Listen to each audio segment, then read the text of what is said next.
Di hari yang cerah, terlihat pemandangan dalam sebuah ruang kelas. Nampak di tengah pelajaran yang sedang berlangsung, salah satu murid perempuan yang bernama Lucy dipanggil oleh sang guru. Menyusul adanya permintaan dari seorang pria yang agaknya seperti anggota kepolisian. Murid perempuan itu pun kemudian meninggalkan kelasnya dan menyisakan tanda tanya besar pada beberapa murid lainnya, termasuk Elizabeth. Murid cantik yang biasa dipanggil dengan Lizzie itu pun terlihat sempat membicarakan tentang Lucy bersama dengan salah satu temannya yang bernama Amanda ketika mereka berada di bus sekolah dalam perjalanan pulang. Meski Amanda tidak tahu secara pasti alasan dipanggilnya Lucy, namun ia sempat mengetahui bahwa ibu dari teman sekolahnya itu merupakan sosok yang aneh. Dan secara kebetulan juga sempat didatangi oleh polisi beberapa hari kemarin. Dalam film ini Lizzie dikisahkan sebagai gadis yang baik dan penurut. Bahkan ia selalu memberi kabar pada ibunya yang bernama Madeline melalui telepon tiap sudah sampai di rumahnya bersama dengan adiknya yang bernama Bobby. Malam itu mereka melalui waktu bersama keluarga yang hangat dan penuh cinta seperti biasanya. Namun ternyata di luaran sana tak begitu jauh dari rumah tersebut terlihat seorang pria misterius yang tengah menggali tanah. Dan tampaknya ialah yang akan mengubah kebahagiaan itu menjadi petaka. Lalu kisah ini pun dimulai. 6 September 2006, aktivitas yang cukup sibuk dilakukan oleh semua penghuni di rumah tersebut. Sang ayah yang berangkat kerja lebih awal bersama dengan temannya. Sementara Lizzie dan Bobby berangkat ke sekolah dengan diantar oleh ibunya. Sayangnya, perjalanan ke sekolah itu sempat diwarnai oleh sedikit pertengkaran karena Lizzie yang tidak sengaja meninggalkan maskaranya di kamar, berniat untuk kembali mengambilnya. Namun Madeline jelas menolaknya karena waktu yang sudah tidak memungkinkan untuk kembali ke rumah. Ditambah lagi seorang gadis sekolah seperti Lizzie juga seharusnya tidak terlalu masalah jika bersekolah sehari saja tanpa riasan wajah. Di sekolahnya, Lizzie juga bertemu dengan Case yang merupakan pacarnya, sekaligus juga berada satu kelas dengannya. Hubungan keduanya juga terlihat cukup baik, bahkan mereka sempat jalan bersama sepulang sekolah. Hingga kemudian mobil jemputan Case pun datang, yang lalu membawa serta Amanda di dalamnya. Sedangkan Lizzie yang sempat ditawari untuk ikut diantar menggunakan mobil malah menolaknya dengan beralasan bahwa jarak menuju rumahnya sudah tidak terlalu jauh. Alhasil gadis itu pun kini harus pulang sendirian. Dalam perjalanan tersebut, Lizzie yang benar-benar menyusuri jalanan di tengah hutan sendirian tiba-tiba dihentikan oleh seorang pria yang memanggilnya dari kejauhan. Meski awalnya merasa curiga dan tidak ingin menghampiri pria itu, namun pria itu mengaku bahwa ia merupakan anggota dari kepolisian. Dan alhasil Lizzie pun mau mendekatinya. Sialnya, pria itu langsung memborgol tangan Lizzie dengan mengatakan bahwa anggota polisi lainnya telah menangkap Bobby, menyusul ditemukannya tanaman ganja yang tumbuh subur di belakang rumah mereka. Lizzie yang mendengar keterangan tersebut jelas membantahnya karena merasa bahwa selama ini tidak ada hal aneh yang dilakukan oleh anggota keluarganya. Apalagi Bobby yang masih terlalu kecil untuk berurusan dengan narkoba. Namun ia yang sudah terlanjur diborgol tak bisa berbuat banyak. Apalagi pria yang mengaku polisi itu juga langsung mengenakannya sebuah kalung yang diakuinya sudah ditanam bom sehingga tidak memungkinkan bagi Lizzie untuk berontak, meski posisinya sudah sangat dekat dengan rumah. Anehnya, pria itu bukannya membawa Lizzie ke rumah, melainkan justru membawanya semakin jauh dari rumahnya, yang sontak menimbulkan rasa curiga yang sangat besar. Meski tetap saja, kondisinya kali ini tidak memungkinkannya untuk berontak. Sementara itu, Bobby yang sedang bermain game di rumahnya, mendapat telepon dari ibunya yang menanyakan tentang kondisi rumah. Karena kali ini tidak biasanya, Lizzie tidak menelponnya seperti yang biasa ia lakukan. Dari sinilah Madeline akhirnya mengetahui bahwa putrinya memang belum kembali dari sekolahnya. Namun ia masih berpikir positif, karena mungkin saja Lizzie memang sedikit terlambat untuk pulang ke rumah. Hingga kemudian perasaan gelisah pun semakin berkecamuk karena Madeline yang juga menelpon Amanda ternyata tidak mendapatkan informasi apapun mengenai Lizzie. Bahkan teman sekolahnya itu juga sempat kaget ketika dikabari bahwa Lizzie masih belum pulang ke rumahnya. Bobby juga sempat diminta untuk melihat tempat pemberhentian bus sekolah yang biasa dilalui oleh kakaknya. Namun ia tak menemui Lizzie sepanjang perjalanannya. Hal itulah yang membuat Madeline akhirnya memutuskan untuk pulang kerja lebih awal. Di waktu yang sama, Lizzie yang sempat menghentikan langkahnya dan beristirahat sejenak, akhirnya mulai mengetahui siapa sosok pria yang telah membawanya. Pria itu mengaku bahwa ia bukanlah seorang anggota polisi, melainkan hanya pria biasa yang ingin menculik Lizzie. Ia juga sempat mengancam Lizzie untuk tidak kabur atau memberontak, karena ia bisa saja meledakkan kepala Lizzie menggunakan kalung bom yang telah dikenakan gadis itu. Tak lama setelahnya, perjalanan pun kembali dilanjutkan.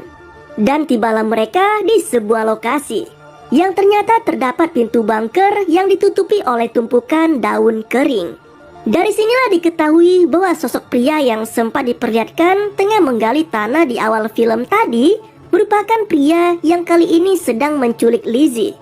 Seolah mengartikan bahwa penculikan kali ini memang telah direncanakan olehnya dengan cukup baik.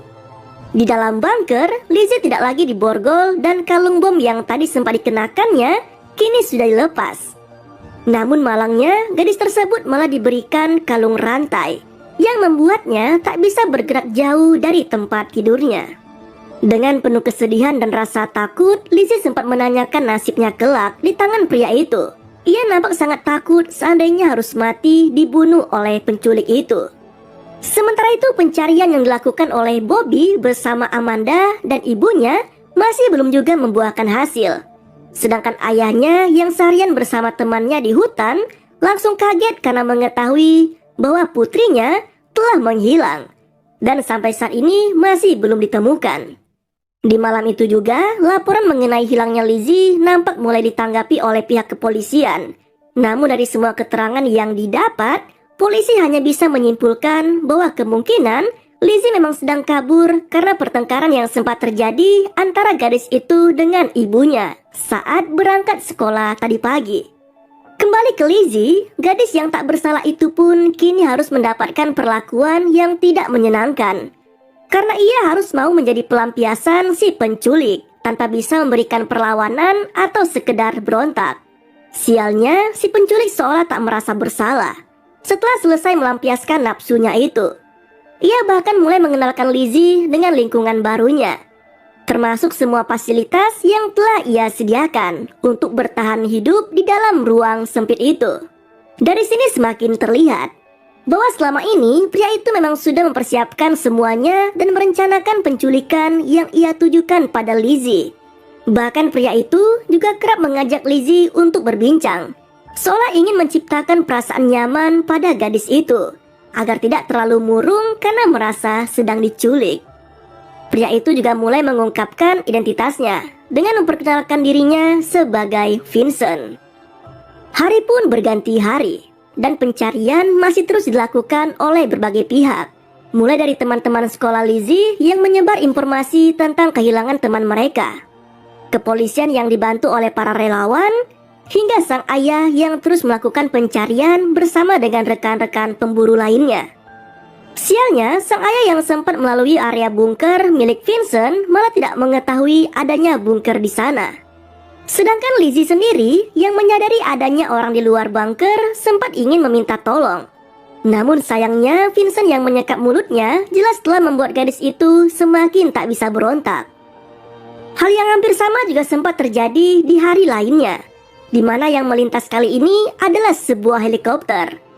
Vincent segera menutupi tubuhnya bersama Lizzie menggunakan selembar aluminium berukuran besar yang diakuinya bisa mengelabui tangkapan thermal cam sehingga suhu panas mereka tidak akan terdeteksi oleh helikopter tersebut.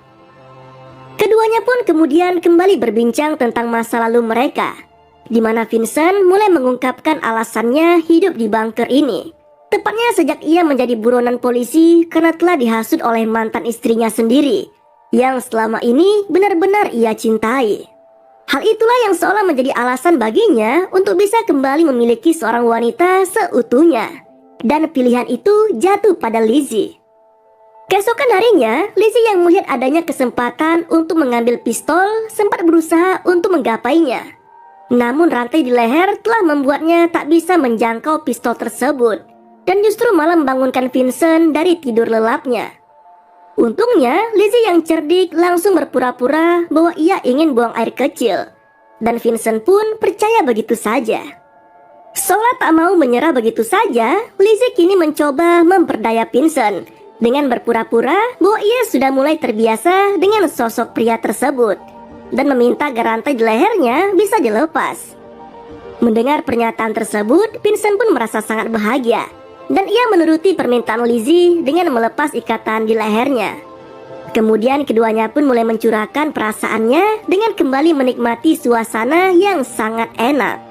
Namun kali ini Lizzie mencoba untuk berfantasi dengan membayangkan sosok Case yang sedang bercinta dengannya agar ia bisa lebih menikmatinya. Sejak saat itulah hubungan mereka terasa semakin dekat. Bahkan tampaknya kecurigaan sudah tidak ada lagi di antara keduanya, termasuk Vincent yang bahkan sampai mengajari Lizzie cara menggunakan pistol tanpa merasa khawatir jika gadisnya itu akan berbuat macam-macam. Vincent yang sudah semakin percaya pada Lizzie akhirnya mengajak gadis itu untuk keluar saat malam. Mereka menuju ke sebuah bangkai mobil yang ternyata di dalam bagasinya sudah tersedia berbagai kebutuhan hidup yang diperlukan oleh Vincent. Dari sinilah sedikit terungkap bahwa sebenarnya keberadaan Vincent memang telah diketahui oleh seseorang. Bahkan orang itulah yang selama ini diminta Vincent untuk bisa menyiapkan seluruh kebutuhan hidupnya dengan perantara bagasi bangkai mobil tersebut. Namun tak lama dari itu, cahaya bulan yang sempat dikira lampu sorot dari helikopter telah membuat Vincent dan Lizzie segera beranjak dari sana. Momen inilah yang kembali dimanfaatkan oleh Lizzie untuk melepas salah satu sepatunya, guna meninggalkan jejak untuk menjadi petunjuk bagi tim pencari yang menemukannya. Di hari ke-7, Lizzie yang telah bangun lebih dulu dari Vincent berusaha untuk mendapatkan ponsel si penculik itu. Gadis tersebut dengan segera mencoba mengirimkan pesan singkat pada ibunya. Meski upaya itu harus dilakukannya berulang kali, mengingat susahnya sinyal di dalam bunker. Ia lalu menghapus pesan yang baru saja dikirimnya agar tidak ketahuan oleh Vincent. Lizzie juga sempat meraih pistol Vincent dan berusaha untuk menembak pria penculik itu. Namun pistol tersebut malah terkunci dan tak bisa menembak saat itu juga. Hingga mau tak mau, aksi itu pun terpaksa diurungkannya. Sementara itu, Madeline dan suaminya yang sudah semakin bingung mengenai kondisi putrinya malah semakin putus asa. Karena petugas polisi menyatakan bahwa pencarian akan dihentikan sementara. Mereka berdalih bahwa pencarian sudah dilakukan hingga lebih dari 20 mil. Namun tetap belum menemukan adanya tanda-tanda kehidupan dari Lizzie. Dan seolah mengindikasikan bahwa kemungkinan gadis itu bisa saja tewas di suatu tempat. Di hari berikutnya, Madeline dan suaminya yang benar-benar sudah putus asa akhirnya mulai mendapatkan angin segar. Setelah pesan singkat yang sempat dikirim Lizzie kini sudah masuk ke ponselnya. Mereka pun akhirnya melaporkan soal pesan singkat tersebut kepada pihak kepolisian. Dan alhasil pencarian pun kembali dilakukan. Berbekal nomor ponsel yang digunakan Lizzie itulah akhirnya polisi menemukan data registrasi dari nomor tersebut yang ternyata terdaftar menggunakan identitas seorang wanita bernama Catherine tepat 3 bulan sebelumnya. Tuduhan pun kini semakin mengarah pada sosok Vincent yang merupakan pacar dari Catherine yang sekaligus juga sempat buron atas kasus kekerasan seksual yang pernah terjadi setahun yang lalu. Meski awalnya wanita itu menolak untuk memberitahu yang sebenarnya dan selalu berdalih bahwa ia telah putus hubungan dengan Vincent, namun polisi yang tidak percaya tetap menggeledah tempat tinggal Catherine. Dan akhirnya mereka pun menemukan adanya pintu rahasia yang mengarah pada bunker di bawah tempat tersebut. Dalam kondisi yang sudah terpojok dan bisa diancam oleh dakwaan karena telah menyembunyikan seorang buronan, Akhirnya Catherine mengakui bahwa selama ini ia selalu menyiapkan segala kebutuhan termasuk makanan yang diminta oleh Vincent dengan memanfaatkan bagasi dari bangkai mobil di hutan tersebut. Polisi yang mendapati fakta tersebut kini semakin mempersempit pencariannya dengan hanya berfokus pada area sekitar bangkai mobil itu dan menyimpulkan bahwa kasus hilangnya Lizzie merupakan murni penculikan yang kemungkinan besar dilakukan oleh Vincent. Di dalam bunkernya, Vincent yang melihat berita tentang pesan singkat yang dikirim dari ponselnya serta indikasi tempat persembunyiannya yang telah diketahui oleh pihak kepolisian jelas membuat pria itu panik luar biasa. Apalagi ia merasa sudah dikecewakan oleh sosok perempuan yang telah benar-benar ia cintai. Pertengkaran pun sempat terjadi karena Vincent merasa sangat marah sekaligus kecewa pada Lizzie dan menuduh gadis itulah yang telah menggunakan ponselnya secara diam-diam untuk berkirim pesan pada ibunya. Dari sinilah Vincent mulai mengungkapkan kembali tentang masa lalunya, di mana wanita yang diakuinya sempat menjadi pacarnya merupakan Lucy, teman sekolah Lizzie yang juga sempat dihampiri oleh polisi di awal film tadi. Vincent ini merupakan pria yang mudah terbuai oleh cinta dan rayuan wanita. Ia bahkan semakin menaruh kepercayaan penuh pada Lizzie yang dijanjikannya akan menikah jika telah bebas dari kejaran polisi. Penculik itu pun lantas meninggalkan Lizzie di bunker untuk melihat keadaan di luar. Namun ternyata sosok itu tak muncul lagi. Hingga keesokan harinya, Lizzie pun memberanikan diri keluar dari bunker dan berteriak meminta pertolongan. Beruntungnya, petugas polisi yang saat itu sedang melakukan pencarian tak jauh dari sana bisa mendengar dengan jelas suara dari gadis itu. Alhasil, Lizzie pun berhasil diselamatkan. Di akhir film, Lizzie yang sedang mendapat penanganan oleh tim medis di rumah sakit akhirnya bisa kembali berkumpul dengan keluarganya. Terlihat raut wajah bahagia darinya dan juga keluarga lainnya. Sedangkan nasib Vincent, ia dikabarkan sudah ditangkap oleh pihak kepolisian di lokasi lainnya dan dihukum atas banyaknya tuduhan dan masa hukuman penjara selama 421 tahun tanpa adanya pembebasan bersyarat dan lainnya. Lalu film pun berakhir dengan begitu santuy.